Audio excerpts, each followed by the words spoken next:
Hello everyone, this is Mumbo here, welcome back, and today is episode 3 on the HermitCraft server. It's good to see you all here, still enjoying my Let's Play episodes. We are back, and as you can see, I am lagging quite heavily, and I just want to make it clear that I am actually in the process of rendering out a video right now, so I apologise for that, but I just really wanted to get this episode on HermitCraft done, so I'm going to be moving about very slowly to try and stop this from happening. Now, as you can see, from this episode, we haven't really made too much progress, but I want to get it right out in the open. We have got some ambitious plans for today's episode. We are going to obviously continue to clear out this rainforest. That should be done within the first 5 minutes, I'm sure. Whoa there, tiger. But the main plan for this episode is that we want to make ourselves a hostile mob farm. That is the main goal, the main aim. Now, I don't know if I am going to finish it in today's episode because I've got to design it and then obviously gather up the resources because it's going to use a hell of a lot. It's going to be a big one. And yeah, I need to think through how I'm going to do it. So it should be quite tough, but once we get all of that underway, then we'll have ourselves a ton of awesome resources. So I just caught a glimpse of those spinning squids over there. That made me chuckle a little bit. But there are a couple of things that I just want to chat to you about real quick before we start. Donators, alright? I know you guys don't really like me talking about that kind of thing, but it came to my attention that I didn't actually change my description for a while, and it still said that I was going to be building a house on my LP world. Well, yes, I'm going to be building a house for anyone that donates over £20 on HermitCraft. So if you do donate over £20, then you will be getting your house on this server. So that's just a nice thing that I thought I would mention. And cool, I had something else that I wanted to mention.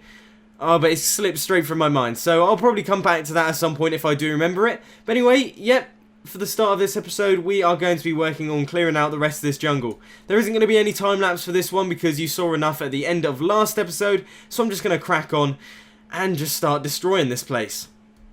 So 2 hours has passed since you last saw me, and since then, I have done a little bit more on deforesting this area. You can see that the line has now stepped back a little bit further, but I have just reached a conclusion. We don't actually need to clear out much more of the jungle.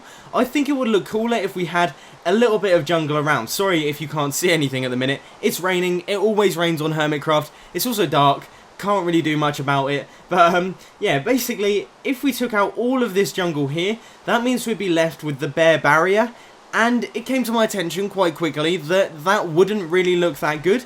We're better off just having an open space and then a thin line of jungle going around the outside. So that is what we are going to be keeping for the minute. Now we are going to head into a creative world and we are going to try out designing our mob spawner because we want this to be as efficient as possible. We're going to be using a water flushing system because that means that we can get as many spawning spaces as possible, probably about 8 per line, which is pretty useful. So I want to get way over 1,000 spawning spaces in this thing. And that might sound a little bit ambitious, but it should work well once it's done. So I've been playing about with a couple of designs in my testing world, and this is one that I came up with. Now you can see I'm in a half slab world, so all of the mobs are spawning in this system. So that means this is a bit of an over dramatic view of what's going to happen, but you can see that there are quite a lot of spawning spaces. Things are spawning very quickly in there. For some reason it seems to be mostly on the top layers, which is a bit peculiar, but I don't really understand why that's happening. Anyway, we'll let that slide. When you hit this button down here, obviously this will be automated on a fairly long timer. You'll see that the water flows out and all of our mobs just pour out of the system. This is great fun to watch. Look, they just flow out. All of their drops landing down here. Now you can see I'm getting a little bit of lag, and that is just because of how many drops we have on the ground here. I've been playing around with this for about 2 minutes, and this is all the stuff that we've got. There's still things flowing out of the mobs, the mob spawner, and then you just hit the button again. Obviously, once again, that will be automated. The water will retract from all of the layers, and then things will begin to spawn once again. And as you can see, it fills up pretty quickly. So I'm going to build a full-scale model of this in the testing world, and then I'll copy and paste it onto the HermitCraft map so that we can test it out in a real-world environment, and then finally I'll get onto building it on the actual HermitCraft server. So the entire structure has been built, and I gotta tell you, this is a lot of fun. I still have the flush button, haven't set up the automatic system yet, but just watch this. Just watch the mobs absolutely pour out of this thing. It just looks so funny, and then you just hit the button again, that will turn off the water, and it will allow a bunch more to spawn. Now you can see I've hit this button 3 times, just 3 times, and this is how many drops we have got. So this should be pretty good for our survival world. Now I hate to do another creative mode bit, but I just wanted to show off that I have imported the mob spawner into a world. This is in fact the HermitCraft world, just my own single player version. And I just want to see how it will run 80 blocks above the ground, which is what we're going to be having in my base on the HermitCraft server. So we'll just hit the flush button here. Oh, actually the water's on at the minute. So we'll hit that button, that will retract the water. And then we'll be AFKing above it in HermitCraft, so we'll go right the way up here, and that means that we don't load any of the ground beneath it, so no mob should spawn down there. That should have given it enough time to generate a couple, about 10 seconds, and then we hit this button and hopefully we'll get a decent flushing of mobs. I don't really know, I haven't tried it yet, but you know what? Yeah, we've got a decent amount there. That is very encouraging. That means that it should work like a charm on the HermitCraft server, which is great to see. Let's just have a look at the drops down here. Yes, that's looking awesome. Now I thought I'd give you another really quick update on the creative mode world. I've set up a little bit of a test here. You can see we've got loads of hoppers and an item sorting system. I left this AFK running for around about 6 hours with me standing above the mob spawner so that none of this ground down below was loaded, just to see how many drops we can expect. And here it is. So this is just 6 hours of AFKing. You can see that it is almost 4 double chests full, and it's the same for every type of item. You can see that that goes right the way up. So does the creeper dust. You can see that goes all the way down there, so that means we'll have loads of TNT. And the zombie flesh goes even higher, right the way up. That chest is now full, so it goes right the way up to here. Really getting ridiculous amounts of items. So this is an extremely efficient mob farm. Now we're going to hop into the HermitCraft server and we're going to get building. Welcome back to the HermitCraft server. We are finally back on survival after that little flurry on the creative mode, but here we are dead in the middle of our 10 by 10 chunk area. I just measured all of that out. So here it is. This is the dead center, and that is where we are going to be centering our mob spawner around. Now unfortunately this isn't square, it's a bit, you know, rectangular, so that means that it's not going to be perfectly symmetrical, but that's fine by me. So we're just going to get on and start building. I'm going to pillar up to 80 blocks high in the sky, and then we'll crack on. So here we are up in the sky, and you can see that we have a little bit of a plan forming. Essentially this is the main body of the platform. It is 6 wide at the minimum all the way across, and then you have the little spiky bits where the water flows slightly further, and then this is the entire length of it. Now it doesn't really look that long at the minute, but I guess once you get all the things around it, it starts to look a lot bigger. So I'm going to start placing down the blocks. Hopefully we can get the flooring of the first layer in, and then I'll get back to you once that's done.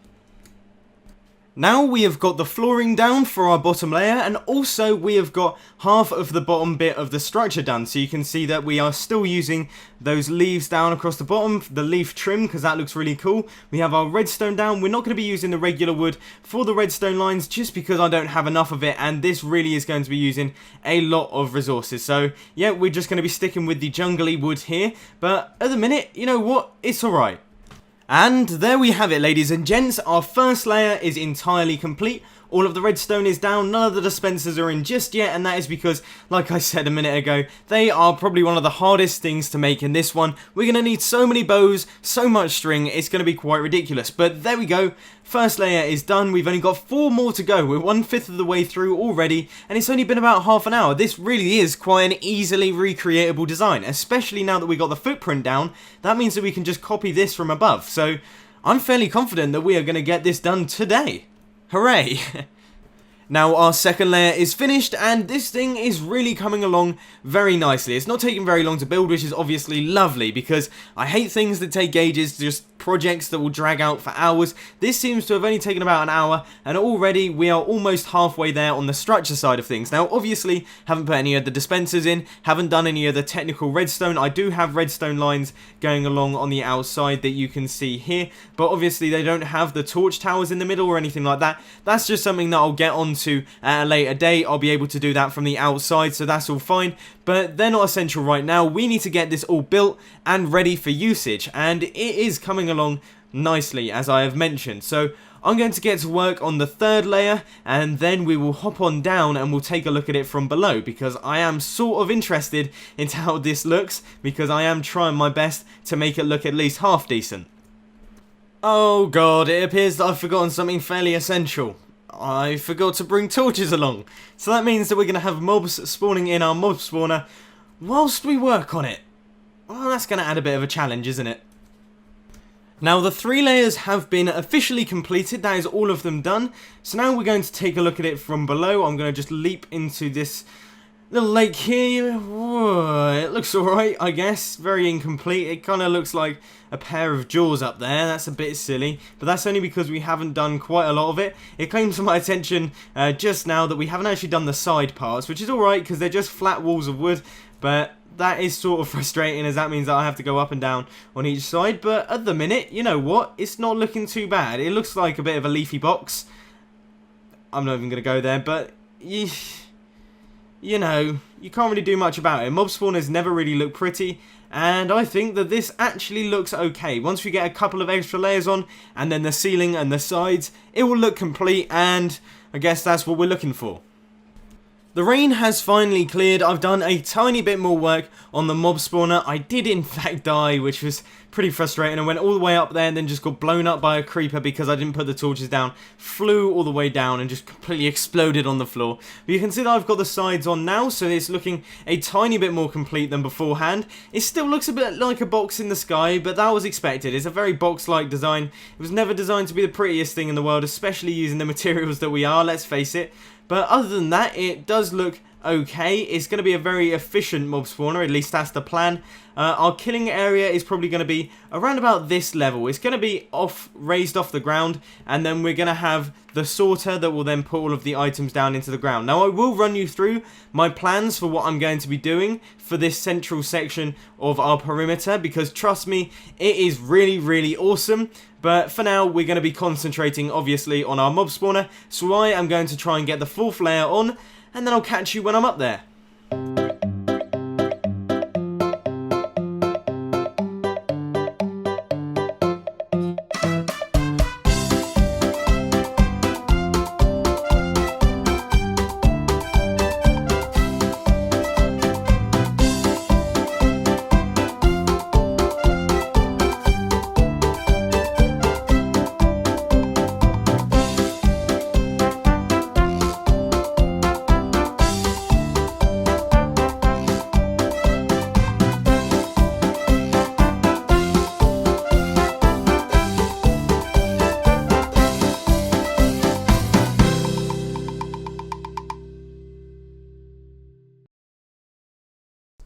Right, so it's been a couple of days since my last cut, and in that time I've made a bunch of progress.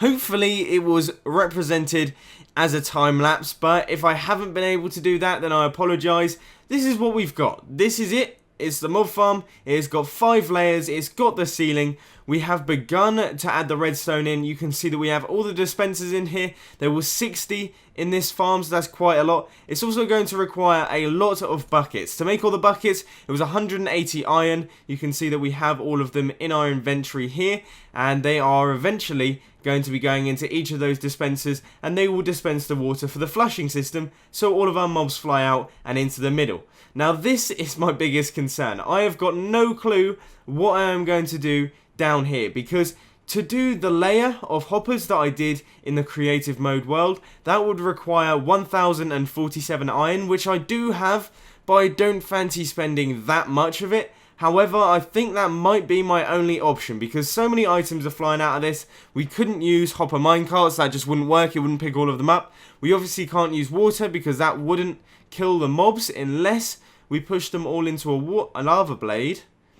That's not a bad idea, but lava is quite a tough thing to get, and to get it in such large quantities would just be really frustrating. So I think we're just going to go with a layer of hoppers. Now, I don't know how far down this is going to be. It looks like it's actually going to be fairly low to the ground. We're going to have to make it around about this level, and that means it's going to look slightly odd. It's just going to be a layer of hoppers. In fact, we're going to have to go down even further.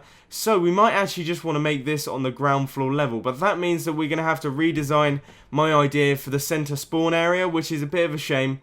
I didn't really think this through that much. We probably should have had this a little bit higher. Oh, that's annoying.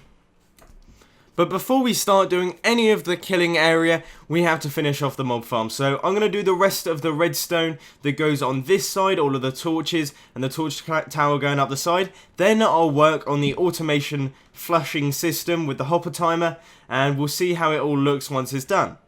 And there we go, the redstone for this side is now done. You can see the torch tower goes all the way up and down. I'm trying to work out how I'm going to get down from this scaffolding area up here. But there we have it. You can see that they're alternating in redstone signals, and that's so that some dispensers activate and then the other ones activate on the falling edge, and that just means that it reduces the lag, because lag problems you have to consider on servers because they do get a little bit mental sometimes. But anyway, I'm going to head down to the bottom and we're going to work on that automation system, and I'll catch you in a bit. Just another quick progress update. I have filled in all of the dispensers with the water buckets, so they are all in place now, ready for the flushing, and I guess we could do a test one. That'd be a nice and easy way to clear out all of these torches, because then we don't have to deal with mobs spawning on us, I assume, so that's quite nice. But we would have to take out all of this scaffolding down here. Wouldn't want any mobs landing on this and then coming after me, because that could prove difficult. Another thing that I have to consider is the fact that I don't have a killing platform at the minute, so we are going to overrun that bottom area with mobs if they do survive, which some of them will, as some of them will land in there. So that's just another thing that I have to be careful of. But other than that, I guess this is ready for the tester, so I'm going to grab a lever, and then I'm going to wire it up to this redstone down here, and we'll see what the flushing mechanism looks like. Alright, here goes nothing. Just plonk down our lever, give it a quick flick to get the pulse, and has that got far enough? Nope. No, the redstone's not travelling far enough. Great. That's a good start, I guess. Let's do it over here, right? Here we go. We got the pulse. Now, hopefully, yeah, the water is coming to the edge, and all of those torches are gone, so that means that any mobs that would have been in there would have been completely flushed out. And then let's see if the retraction mechanism is working fine. It should be, considering it's the same circuit. There we go. All of that is gone. Now what that does mean is we are now going to have tons of mobs spawning in our mob spawner, and we haven't entirely finished it yet, which is a little bit worrying. Let's see if any have spawned, just out of interest. I'm sure I'm in the radius of not spawnable, but you never know. Yeah, nothing's come through yet. But I guess what I could do is just set up the hopper timer up here and then connect it up to the redstone. I don't have any other stuff for that, so I'll have to go back down to the bottom, but that would probably be quite a good idea. And then I'll leave the water here so that no mobs can spawn whilst I'm down there, because that would be pretty tragic. Now the main bulk of the hopper timer system is in place, with the two monostable circuits on either side to control the water flows. That is all in place, apart from the fact that I don't have comparators and I don't have repeaters, so I'm going to have to head back into spawn to see if I can pick up some quartz from someone. Hopefully someone's going to be generous and lend me some, because that is definitely an item that I don't have. I haven't really ventured off into the nether yet. I don't even have any glowstone, and I am going to need glowstone for this build, because the outside parts where the redstone is on each of these layers, that is actually a spawnable space, so we need to watch out for any mobs that are going to be spawning on there, because that could cause problems. However, I don't know if mobs can spawn on redstone. I really can't remember. If they can't, then that will solve that problem for us, but if they can, then yep, we're going to need some glowstone so that we can light up those outside parts. Also, it will look pretty cool. It will light up the edge of the mob spawner, because at the minute it's looking like a bit of a dark block. Massive thank you to Azuma Void for giving me these two comparators. That was very nice of him. So that means that we've got all of the resources to make our little timer, which is good. So our entire mob spawner is now finished, so I've hopped back into the creative mode world so we can work out a way to funnel in all of these items, because if we had an entire platform of hoppers like we had originally here, that would use well over 1,000 hoppers, and that's about 5,000 iron, which is just crazy, mind-blowing stuff, so we don't want to be doing that. Now I did set up a lava blade system here, and it worked quite well, except I am suspicious as to whether some of the drops are getting burnt up, because we didn't get the same kind of rates as we were getting over here with this glorious machine that was just filling up like an absolute beast.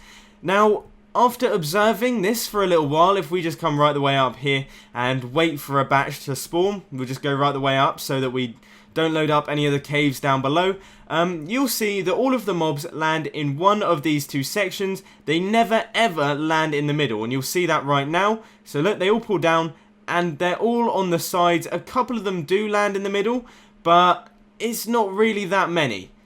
And that means that we could just have 2 lines of hoppers, 3 on either side, so 3 there, and then skip the middle 2 and then go 3, and eventually at one point we might fill in the middle 2 lanes, but for the minute I think that will do alright.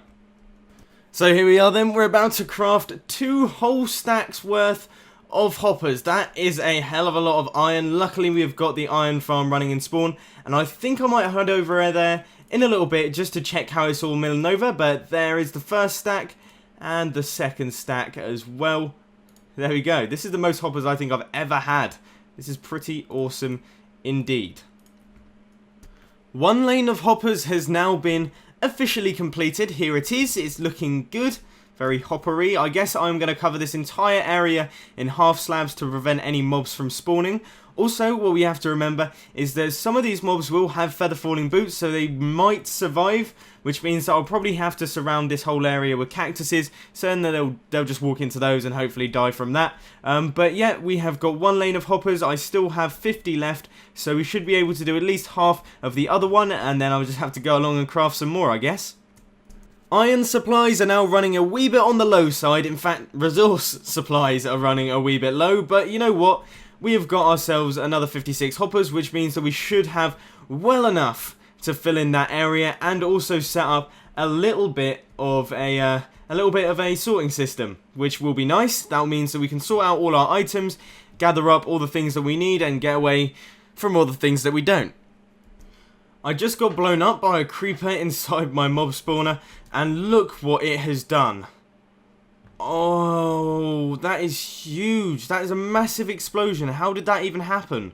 That's taken out like 4 of the things. That must have been like more than 1 creeper blew up then, surely. Oh, why does this always happen? Why do bad things happen to good people? I died again. This is actually getting so stupid now. A creeper blew up my bed. So now I've had to come all the way back from spawn. Oh... Why is it that this is happening? I don't understand why this is happening at all. I've built almost everything to perfection, and now everything is going tits up, and it's really getting on my nerves. I'm not happy bunny right now, really not. So I finally got rid of all of the scaffolding around our mob spawner. I died so many times doing that. That was probably the most deaths in a short amount of time that I have got without being killed by another person. I think I've got about 6, 7 there. You could tell that I just really was quite angry, but there we have it, that is all done. Now we just need to run all of these hoppers into chests. I believe we have a couple of item drops already, as well as half my stuff, because most of the stuff that I died with has gone into all these hoppers, but there we go. So yeah, we've got already a bunch of drops coming through, which is nice to see, considering I haven't really been in the proper AFK position. Now I'm just going to pillar up above our mob spawner, and then we're just going to stand up there and AFK for the rest of the day and see how many drops we can get.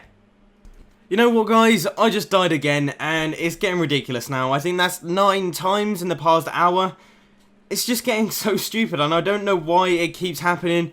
I just keep dying for stupid reasons, and for that reason, I'm going to be ending... Oh, God, here we go. I'm probably going to die again here now as well. Brilliant, because I don't have any flipping armor. Oh, for God's sake. See, this is what I mean, it's just really getting on my nerves. So, unfortunately, I'm going to have to end the episode here, because otherwise I'm just going to have a nervous breakdown and probably end up killing someone. So, if you enjoyed this video, please remember to hit that like button. If you really loved it, then make sure to subscribe. But thanks for watching, guys. This has been Mumbo, and I'm out. I'll see you later.